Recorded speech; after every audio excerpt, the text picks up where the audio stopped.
আসসালামু আলাইকুম। Welcome to my channel princess Afifa. চলে এসেছি গ্রীষ্মকালের কাঁচা আমের ম্যাঙ্গো বার নিয়ে আপনাদের সামনে। আজ তৈরি করে দেখাবো ম্যাঙ্গো বার রেসিপি।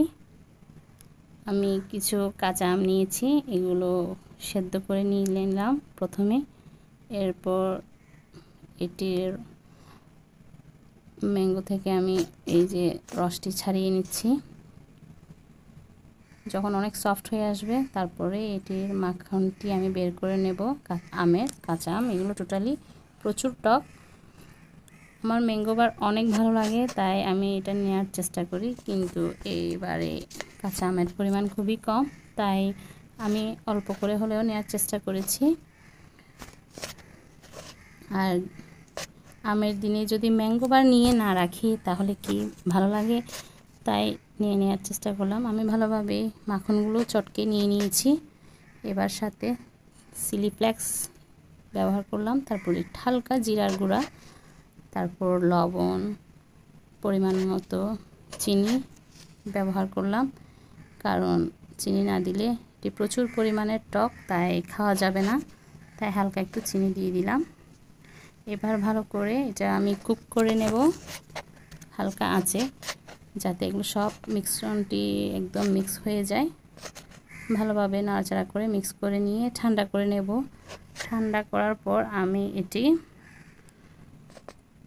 রোদে শুকাতে দেব, কারণ রোদের চাইতে ভালো টকের জন্য আর কিছুই হতে পারে না। যত আচার আছে আমার মতে রোদে দিয়ে তৈরি করাই উত্তম, তাই আমি এটি রোদে দিয়ে দিয়েছি। আমার ম্যাঙ্গো বার রেডি হওয়ার জন্য প্রস্তুত রোদে। তারপর প্রথম দিন দিলাম, তারপর নেক্সট ডে দেখতেই পাচ্ছেন কতটুকু হয়েছে। কিন্তু দুর্ভাগ্যবশত আমার প্রিন্সেস এই ম্যাঙ্গো বারটি দেখে নিয়েছে, সে প্রায় অর্ধেক খেয়ে নিয়েছে। আমার দুঃখের বিষয়, এত কষ্ট করার পরও আমি পুরো ম্যাঙ্গো বারটি হাতে পাইনি। সে তার এতই মজা লাগে, সে চুরি করে খেয়ে নেয় ম্যাঙ্গো বারটি। দেখতে পাচ্ছেন সে ছিঁড়ে ছিঁড়ে একদম নষ্ট করে দিয়েছে। তো হাসিও পাচ্ছে, মনও খারাপ লাগছে, পুরোপুরি কাটতে পারলাম না, এতটুকু পরিমাণ পেয়েছি কাটার পর। আপনাদের যদি ভালো লাগে রেসিপিটি নিজেরাও বাসায় ট্রাই করতে পারেন, খুবই মজাদার ম্যাঙ্গো বার। আমি এগুলো বক্স করে নিয়েছি, খুব কম পরিমাণেরই হয়েছে, কিছুই করার নাই, ছোটোবেলায় আমরাও করেছি এই টক নিয়ে চুরি।